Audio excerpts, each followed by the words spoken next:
Yang tidak bagus di merger. Contoh Di anak-anaknya. Di anak-anaknya banyak yang tidak bagus. Oh gitu ya? Belum tentu kalau orang tuanya bagus, anaknya bagus. Loh.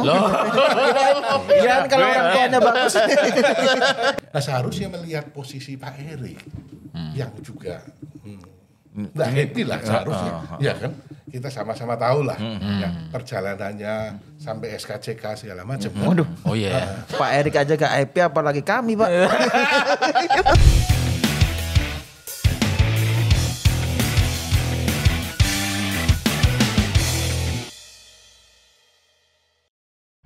Liv, Ya. dari kemarin kita tuh mau ngobrol soal pangan, soal BUMN, tapi kita agak kesulitan mencari narasumber yang capable untuk ngomongin itu. Ya, dan kemarin juga ada lagi rame-rame tuh. Iya. Yang soal tagihan belum dibayar. Kan kita bingung ya. Iya. Masa ini sesama pemerintah antara yang nagih dengan yang ditagih rame di media. Iya. Ini kan saya sama Mas Jo kan kayak punya misalkan gitu kan, ada yang belum selesai, belum clear. Masa kita bicara di media sih kan gitu. Itu sebenarnya apa sih Pak yang terjadi gitu loh. Kok tiba-tiba rame Menku nggak mau bayar gitu ya. Nunggu katanya. Nunggu BPKP. Iya, BPKP. Ya harusnya kan beres ini, gak usah nunggu-nunggu.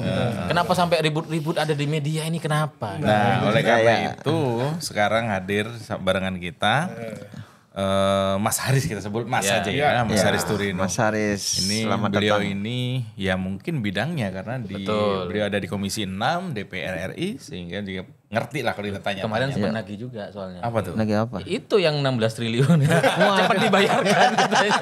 Pertanyaan lu clearnya apa ya sampai SD? Ya, sebenarnya ini ada apa gitu. apa, ya. Kita ini rakyat nih, loh kok pemerintah nih saling tagih gitu loh. Kenapa nggak Presiden diberesin? nyuruh Menteri Keuangan. Keuangan. Hah? Kan lewat Airlangga dulu. Lewat Airlangga Untuk bilang ke Menteri Keuangan. supaya tagihannya di apa tuh namanya? Bulog. Bulog ya, Pak. Iya. Pak Buas itu untuk segera dibayarkan 16 triliun. ya? 16 Iya, triliun. 16 triliun. Kata Bu Oh tunggu dulu. Sri Mulyani, Pak. Audit dulu. Audit dulu. BPKP. Jangan langsung dibayar. Kok enak langsung dibayar? Sebentar. Ini ngikutin kan? Ini sempat ngikutin nggak? Yes. Gimana cerita sebenarnya? Ya, jadi ada tagihan 16 triliun itu dari Bulog kepada pemerintah. Karena kan ada penugasan tuh, beras bantuan pangan kan.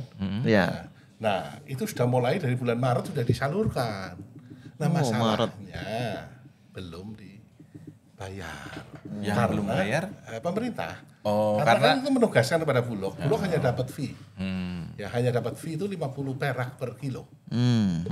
Nah, tagihannya belum dibayar karena alasannya adalah Pemerintah. audit BPKP-nya itu belum selesai. Bisa. Harusnya Makanya sudah selesai. yang diaudit senilai proyek senilai 16 triliun. Total itu 16 triliun. Ya Bulog apa namanya? Napasnya kan pendek.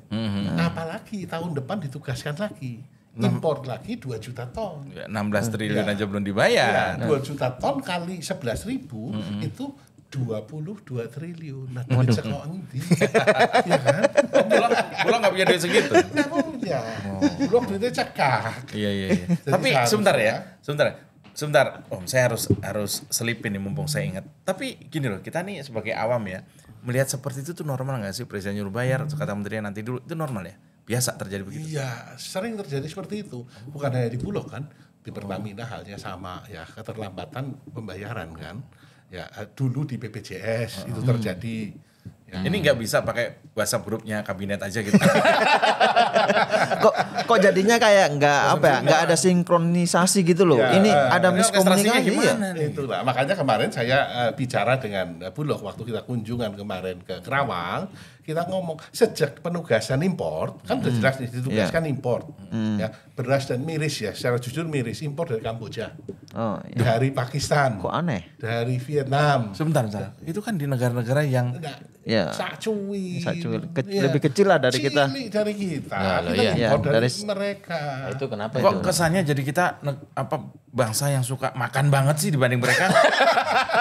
Suka makan nasi banget Iya, gitu. iya, iya. Atau kita kurangi aja makan Ya nasi. bukan, masalah kita ini soal menu makanan itu semua menu makanan yang basicnya nasi itu banyak banget kita. Nasi goreng aja banyak banget. Iya. Nasi goreng gila, nasi goreng pete, nasi goreng ceplok, Nasi goreng uduk. dadar, nasi goreng semua. nasi. Belum bubur ayam, bubur cendol, bubur ini, bubur nasi lagi, beras lagi ya kan. Bubur kacang hijau. Iya, coba lu nyari bubur kacang hijau di Vietnam, belum tentu ada di sana. Jadi waktu mau impor sudah jelas ditugaskan impor. Nah dari titik itu BPKP sudah mulai audit dong. Ya. Oh, dari Audit kan awal. perlu tetap. Iya. Kalau enggak Iya. akan terjadi hal yang lucu-lucu Ya, nanti. makanya Nanti kemarin terjadi hal yang mesti- diinginkan. Iya, terjadi hal yang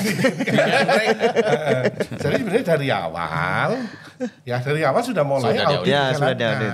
Tapi Sekarang kenapa belum selesai? Yang terjadi adalah Bulog impor, setelah distribusi baru mulai audit. Oh itu problemnya. Telat terus. Distribusi dulu baru diaudit. Oh iya. Ini negara nggak bisa nih. Bayar di Seharusnya depan. bisa. Bayar di depan. Seharusnya bisa, toh akhirnya apa? Bulog kan cari utangan Iya. di Himbara. Apa nggak malu? pakai bunga komersial. Betul. Wah, Ya kan? Nah, ya tambah berat kan kondisinya kan. nggak bisa Pak Jokowi neraktir dulu itu nggak bisa. Jadi kan buat ya. Ya, Jadi itu harusnya. sebenarnya yang Yes. terjadi itu seperti itu. Ya, seperti Gini itu. loh, banyak banget isu tentang pangan. Iya. Iya. Jadi penting ya. Kan selalu disebut pangan, sandang, pangan, papan ya. Sandang ya sudah lah Ya, kalau kita sudah, dalam Pak. sandang Sudah semua. Tapi masalah Sudah pang impor banyak. sudah sudah impor juga maksudnya. Tapi kemudian kalau soal pangan ini ya, ini kemudian memang kemudian menggelisahkan karena kabarnya kita sudah swasembada. Iya. Iya, Iya, beberapa kali dan kita baca kan. Selalu kayak gitu. Bener nggak sih gitu kan? Iya. Apakah ini kemudian hanya gimmick-gimmick saja kita nggak tahu ya? Suasembadanya itu menjelang tahun politik. Oh gitu ya. Biasanya gitu. Sekarang enggak, kita ngimpor lagi. Sekarang impor lagi. Saya kemudian menjadi bukannya nggak percaya Pak Jokowi ya, kemudian kita menjadi bertanya-tanya begitu kita swasembada pangan. kok Waduk sudah menterinya dibangun tersangka? banyak. Waduk sudah dibangun banyak. Menteri pertaniannya kok tersangka? Tersangka gitu ya. Oh iya, iya. Iya. Harusnya kalau kita swasembada, apalagi beras kan Menteri Pertanian harusnya diganjar dengan penghargaan, dipuk-puk gini ya. Terima kasih. Mungkin karena gagal swasembada dia. Masukin aja. Jangan-jangan. Bahkan menterinya yang sekarang ini kan menteri yang dulu dicopot sekarang dipasang lagi. Dipasang lagi. Gimana? Itu termasuk swasembada apa swasembarang? Sembarang mungkin ya, sembarang ya. Gimana Gitu. Mas Haris kira-kira? Kapan gitu loh kita Pertanyaan- swasembada pangan ini kapan? Betul, Gitu. pertanyaan kita ini benar nggak swasembada? Atau pernah? Pernah seharusnya pernah ya. Karena data-data selalu digembar-gemborkan. Ya. Total produksi padi katakan ya 40 juta ton. Cukup nggak itu? Cukup karena orang makan sebanyak-banyaknya. Dengan makan tanduk itu total 30 juta ton. Itu. Berarti masih ada. Ada Seharusnya surplus kan ada 10 sisa, juta lah. surplus 8 sampai 10 juta. Iya. Tetapi faktanya di lapangan surplusnya tidak ada. Loh. Malah Ya defisit tidak ada malah. barangnya. Loh, Ketika Bulog mau beli, tidak ada di pasar. Dimakan siapa dong? Tidak tahu. Berarti ini kita ada masalah dengan data ini. Kalau dimakan kutu ya nggak mungkin habis 10 ton juga ya. Loh berarti kita 10 juta. Berarti kita swasembada kutu dong. Berarti makan kutu segitu banyak. Jadi ini perkaranya soal Data. data. Nah menteri yang baru ya kemarin ngomong kita akui produksi kita 30 juta ton. Ya. Berarti itu Turun 25%. Ya. ganti menteri langsung turun. Berarti datanya bermasalah. Jadi harus diganti menteri lagi nih. Turun lagi. Sehingga kita tahun depan sudah dipastikan Harus impor. 2 juta ton. Wah. Mungkin kita masih pada level gini ya. Kenapa kemudian swasembada ini menjadi sumir, menjadi nggak jelas seperti ini? Karena bagaimana mau swasembada? Karena menterinya saja levelnya yang kemarin itu baru pada swasembada untuk dirinya sendiri. Gak gitu Mas. Gini saya kan gini, masyarakat bawah ini terutama petani ini kan menjerit gitu loh, Pak. Kok pemerintah ini kan hujan baru turun nih, mulai kan. Kemarin kan alasannya El Nino nggak ada hujan, panas sampai berkepanjangan kan. Nah, sekarang ini kan udah turun hujan. Kemudian panen itu kan 3 bulan ya. 4 bulan ya, 4 bulan lah sekira. Nah, ini petani pada menjerit kok sekarang udah mulai hujan turun kok malah impor beras. Nah katanya swasembada. Ulangi apa? Kenapa? Hujan sudah mulai turun ya. Artinya bis pertanian harusnya sudah bisa jalan kan. impor beras. Ini saya akan mencoba menjawab versi saya, nanti Mas Haris yang paham terhadap data dan sebagainya tolong dibenarkan. Saya akan menjawab. Pertanyaannya adalah sudah hujan sudah mulai turun, petani juga lagi giat-giatnya kok kita malah impor sampai hampir 4 juta ton dan sebagainya. Saya kok pertama ini analisa saya boleh dong. Boleh. Analisa saya bisa benar bisa salah. Mungkin karena ini tahun politik, kebutuhan akan beras tiba-tiba membengkak. Wah, ini jangan-jangan saya mau tanya nih ya. Ini bener apa? Yang kemarin kan ada viral tuh di media sosial. Ada beras sampai Lamongan. Tapi ada logonya. Salah satu baca pres. Oh, bukan foto saya kan? Bukan. Nah kira-kira apa? Yang membuat kemudian kita harus impor hampir 4 juta ton ini apakah terkait dengan yang kita obrolin barusan atau ada hal lain? Impor ini Susah jawabnya. Kayaknya susah. Kalau kita lambaikan. Tapi impor siapa nih? Bulog toh? Ya Bulog. Ya Bulog lewat impor Bulog. Jadi dari perhitungannya memang kalau 30 juta ton produksi nasional ya memang kurang ya kurang. Tahun depan, tahun ini import ya, akhir tahun ini dan tahun depan juga import lagi 2 juta ton. Nah gini ya Pak, kalau misalkan tadi yang dibicarakan kan permasalahannya ini ada data yang salah, yang enggak. Ini kan menurut saya kan permasalahan ini bukan masalah baru-baru aja, ini permasalahan klasik yang terus terjadi gitu loh. Nah kira-kira apa yang dilakukan selama ini oleh pihak pemerintah maupun DPR untuk menyelesaikan kasus ini, permasalahan ini, Pak, masalah data ini. Ya, ini gitu jadi menarik nih. Data kan memang isu yang tidak bisa diselesaikan di negara ini. Ya, dulu hanya gara-gara COVID terus data jadi bagus kan tidak mungkin. Iya. COVID itu mengejutkan kita bahwa kita perlu data. Ya, berapa orang miskin segala macam kan tidak ketemu datanya. Saya nggak kehitung tuh. Nah, ketika ditanya berapa orang miskin ya. kan? Lo kan kita ini kan posisinya kan banyak yang di bawah garis kemiskinan loh. Kami bertiga ini pas di garisnya. bisa sewaktu-waktu ke atas. Belum ke atas belum. Itu jadi problemnya di situ memang.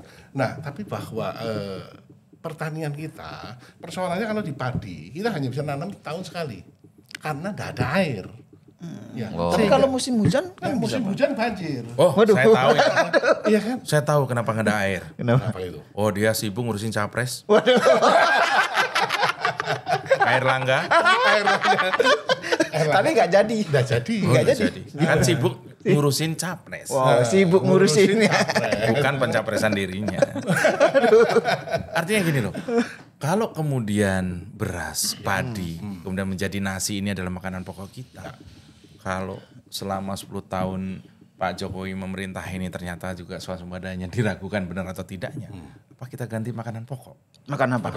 Karena makan nasi ternyata tidak membuat kita swasembada. Gimana kalau kita makan teman aja? Lagi musim soalnya. Ada temennya makan temen lagi. Tapi gini loh, anak saya itu yang masih masih TK itu, dia itu ketika misalnya makan ke tempat-tempat ya sama temennya itu, dia nasi itu pilihan kedua. Ya. Pilihan pertamanya kentang. Dia ada pergeseran. Saya menyampaikan ke anak saya. Karena saya bilang gini, nak, kamu sudah membantu pemerintah untuk mengurangi impor beras. Oh gitu, iya. Akan ada impor kentang tapi. Ya kan gitu logikanya. Iya. Ini kalau di Komisi 6 itu selain ngurusin pangan, ngurusin BUMN. BUMN. Ada isu nggak? BUMN ya kalau sekarang apa ya? Pencapresan paling. Nah, kemarin kan katanya ada sempat dikritik juga tuh sama Pak Ganjar kan. Kalau nggak salah ya, kemarin saya dengar tuh ada beberapa BUMN yang bangkrut. Benar apa enggak sih? BUMN bangkrut ada. Ada. Emang ada? Ada. Kok bisa sih? Jadi bangkrut karena itu nggak kan dibayar mungkin, juga sama Menteri Mulyani kan? Jangan kan? Gimana itu?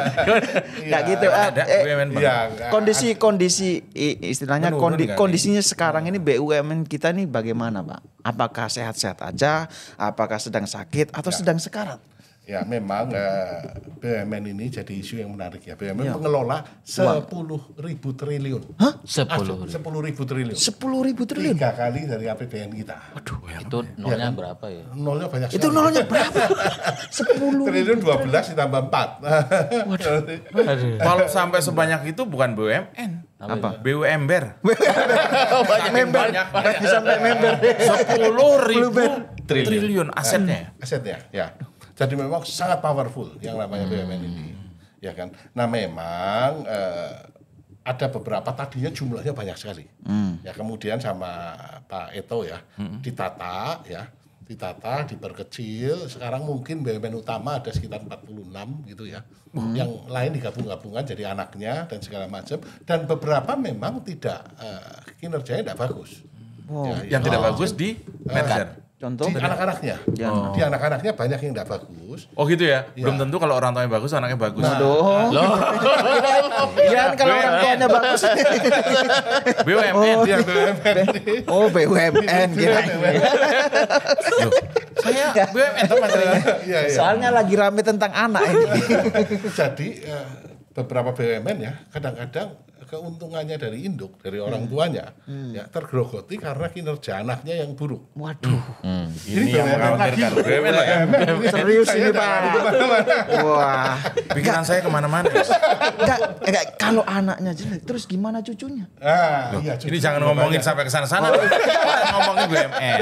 Jadi BUMN itu oleh Pak Erick Thohir beberapa memang digabung-gabungkan. Dan memang yang jelek-jelek memang ditebas ya di Oh berani Pak? Iya, Erick Thohir begitu. Daripada Mengurangi. ada yang cuma omsetnya 1,5 juta buat apa ya? Waduh. Berapa itu, Pak?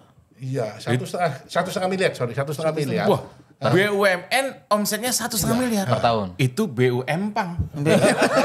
Terlalu kecil segala macam, banyak yang bermasalah sehingga yang seperti itu ya harus dipangkas. Oh, dipangkas. Ya, Pak Erick Thohir melakukan itu? Ya, direstru sekarang jadi beberapa holding BUMN ya.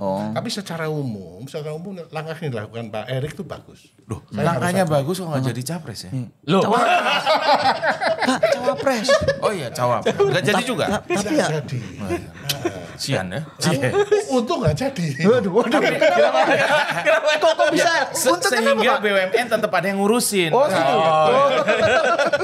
Tapi kemudian dia kan juga Pak Erick Thohir nih kan, Iya, dia juga ngurusin PSSI loh, ngurusin bola. Ngurusin bola. Iya. Mungkin ini ya, dulu orang tua saya tuh selalu bilang, kalau PR-nya udah dikerjakan baru boleh main bola. Gitu. Mungkin sekarang PR-nya udah dikerjakan, makanya dia bisa ngurus bola. Ya kan gitu kan? Ingat ya dulu anak kecil. Iya. Boleh kita main bola sebelum PR-nya kelar. Tapi BUMN mampu menghasilkan keuntungan itu 303 triliun sebenarnya. Tahun lalu 303 triliun. Ya, cukup gede. Ya cukup gede ya kira-kira sekitar 46 triliun dividen diserahkan pada negara. Berapa triliun diserahkan negara? 46 triliun. 46 triliun. Ya. Dan tahun ini sampai Cukup nggak itu kalau duit segitu buat bikin baliho? Misalnya kita punya duit segitu. Cukup. Misalnya kita punya duit segitu. Rata ya. satu Indonesia itu. Enggak kalau Kayaknya ya. Kalau negara kan pasti buat gaji pegawai, buat bangun infrastruktur. Kalau kita kalau punya itu, uang kalau segitu. itu dibuat baliho pasti lebih banyak daripada anggotanya. Oh. 15. Kita lanjut BUMN ya. Kasihan beliau tertekan. jadi kalau beneran begini ya. Pulang-pulang diteleponin nanti. Ini gini Mas Haris, situasinya kan ini ya sudah menjelang Pilpres, tinggal 89 hari lagi ya atau 90 hari lagi.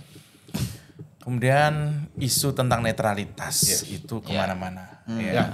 Nah, kalau karena jenengan ini di komisi yang salah satunya membawahi soal BUMN, bisa memberikan informasi nggak tentang netralitas BUMN ini karena kita tahu sedemikian banyak jumlahnya, sedemikian besar aset, lalu ada nggak langkah-langkah pengawasan supaya tetap netral dan sebagainya itu untuk menenangkan kami-kami yang nggak ngerti soal BUMN itu? Iya, jadi memang kan menjadi titik rawan ya kalau ini digerakkan untuk kepentingan salah satu capres tertentu menjadi rawan. Tetapi paling tidak kan Pak Erick enggak nyapres. Enggak nyawapres. Iya kan? Maka titik rawan itu Titik rawan itu berkurang. tapi buat capres yang tidak ada hubungan BUMN itu titik rawan namanya. Hitam Pak. Yang baru ditunjuk Wamen ya Pak Rosan menjadi ketua timnya Pak Prabowo Gibran ya. Nah itu kan sudah mundur. Mundur dari Wamen. Ya, dan dia kan belum sempat menjabat lah. Karena waktu ditunjuk Belum sempat menjabat tapi mundur. Ya menjabat dulu sebentar dibandingkan dengan merangkap bareng sama Duta Besar Amerika kan. Ya. Belum sempat info sehingga ya jaringan dia di BUMN rasanya belum ada. Tapi terus ditunjuk sehingga dia Apa sih Wamen dulu ya? Dulu Wamen ya. Wamen menggantikan Wamen lama Pak Pahala yang pindah ke Wamen luar negeri kan. Wamen belum dilantik langsung jadi ketua tim sukses Tim sukses. Pak Prabowo. Ya. Tadinya mau Wamen jadinya waduh. Maksudnya udah menjabat. Ya. Waduh. Enak di sana kayaknya. Lebih konkret. Kira-kira Ya, itu ya. Ini ngomong netralitas. Ya, netralitas saya sudah sampaikan ke teman-teman ya. Kita di Komisi 6 harus mampu mengawal nih karena Komisi 6 kan bukan cuma 1-2 partai, semua partai ada wakilnya. Nah, Ya kan? ya. Sehingga kita sepakat ya. Kalau di Komisi 1 kan sudah sampai membentuk Panja ya. Panja Netralitas TNI. Ya, yang ketuanya adalah Pak Utut. Nah, di Komisi 6 yang belum sampai ke Panja ya, tetapi arahnya adalah kita sama-sama menjaga. Karena ini memang besar sekali. Kalau BUMN ini digerakkan. Oh, Panja itu panitia untuk menjaga. Panitia. Ya, Panja untuk mengawasi lah supaya BUMN netral lah. Nah seharusnya melihat posisi Pak Erik yang juga nggak happy lah seharusnya, ya kan? Kita sama-sama tahu lah, ya, perjalanannya sampai SKCK segala macam. Waduh. Oh iya. Pak Erik aja gak happy apalagi kami, Pak. Gak jadi komisaris dia. Seharusnya Pak Erik akan netral lah. SKCK loh. Tapi SKCK ya. tapi masa Pak Erik gak bahagia? Iya. Bahagia lah. Karena SKCK itu surat Masa? keterangan cukup keterangan aja. Nggak jadinya loh. Masa gara-gara SKCK terus gak bahagia? Kalau saya, apa artinya SKCK? Gak ada artinya. Gak pada bikin soalnya. Yang penting punya duit, ya kan? Udah beres. Kamu kalau kan SKCK itu untuk orang yang kelakuannya nggak kriminal dan sebagainya gitu. Kalau kamu tuh nggak perlu surat SKCK, kamu perlu surat kelakuan hidupmu baik-baik dari saya. Surat kurang mampu. Bilang aja gitu. Saya tidak mampu. Tapi gini Mas Aris, mungkin pendek saja. Kira-kira apa yang perlu kita pahami bahwa BUMN ini sebagai badan usaha milik negara, bukan milik capres, bukan milik orang-orang tertentu, bukan Milik keluarga. oknum tertentu, apalagi milik keluarga. Ini badan usaha milik negara. Ya. Benarkah kami masih meyakini bahwa BUMN ini memang bekerja untuk sepenuh-penuhnya kemakmuran bagi masyarakat pada akhirnya? Ya. Ataukah hanya profit oriented? Ya. Ataukah ini hanya jadi kendaraan politik orang tertentu? Seharusnya tidak ya. Kalau kita lihat Pak Erik selama ini cukup profesional ya dalam mengelola BUMN ya. Akhlaknya juga bagus. Iya, bagus. Ya, maksudnya kan akhlak. Cuman memang terlalu banyak BUMN dibebani oleh tugas-tugas dari untuk pengembangan infrastruktur nih. Contoh BUMN karya. Wah iya. Wah itu Kontraktor itu banyak yang sebenarnya. Yang namanya kontraktor itu kan ada pohirnya, ada orang punya duit. Lu bangun jalan di sini atau bangun rumah. Ya, seharusnya kan pohirnya ngasih duit. Kontraktor dapat keuntungan dari proses pembangunan. Iya. Seharusnya. Sekarang yang terjadi. Nah, pohirnya kan pemerintah enggak punya duit. Waduh. Iya kan? Suruh bangun, ya kan? Tapi duitnya nggak ada. Duitnya enggak ada, lu cari utangan. Ini sama kayak apa tadi? Beras Bulog tadi, tadi bulog ya? tadi. Iya. Sama kayak Lu pupuk cari tadi. utangan, ya. Nanti setelah dibangun selesai, Baru dibayar. barangnya dijual, ya kan? Jalan tol kan dijual pada swasta, Iya. laku. Nah, Begitu celakanya adalah kemarin COVID. Ya sehingga Wijaya Karya, kemudian Waskita Karya, itu masalah besar sekali keuangannya. Ya beberapa direksinya sudah di Waskita kan sudah di dalam, Iya. masuk pondok. Wah, masuk pondok. Ya, bukan berapa bulan kan? Pondok yang Ada ngajinya juga itu. Dia sedang mengelola BUMN yang lain. BUMN Kemenkumham. itu memang ya itu nggak laku dijual, utangnya menggunung. Jadi saya selalu bicara sama Pak Erik, ibaratnya BUMN Karya yang tadinya itu perusahaan dengan 6 triliun 7 triliun value ya, itu orang yang atletis, kurus, profitable, menguntungkan, Mendadak. ya mendadak karena penugasan yang luar biasa ini menjadi orang yang punya aset kira-kira 130 triliun, gendut, komorbid, penyakitan, ya ini kan bermasalah. Gitu loh, ya. Jadi yang harus diperbaiki dari mana itu Pak? Ya jadi kalau mau penugasan ya jelas, ya Harus kan? ada duit di awal. Harus jelas dulu dong. Iya. Ya, Ya, bahwa infrastruktur kita harus bangun, harus bangun. Karena kita ketinggalan terlalu lama.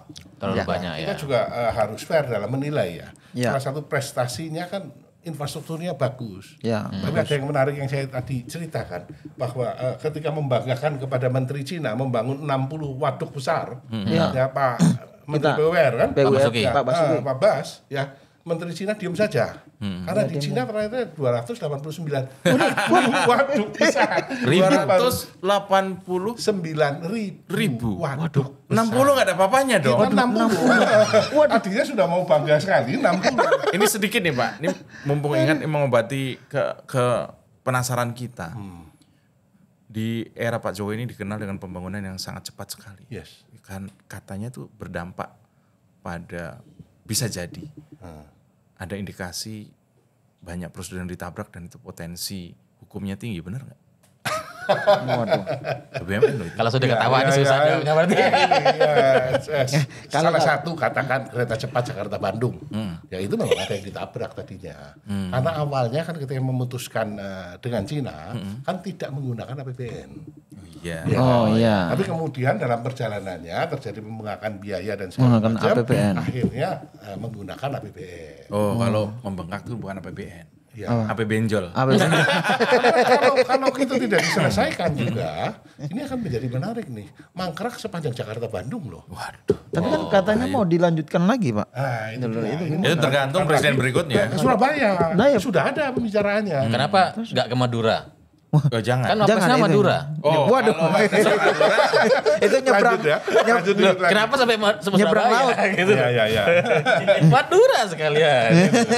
itu jatuhnya bukan kereta cepat. Apa itu? Kereta apa cepat ya. udah, agak pinggir jurang kasihan biar. Makasih Mas Adi. Iya.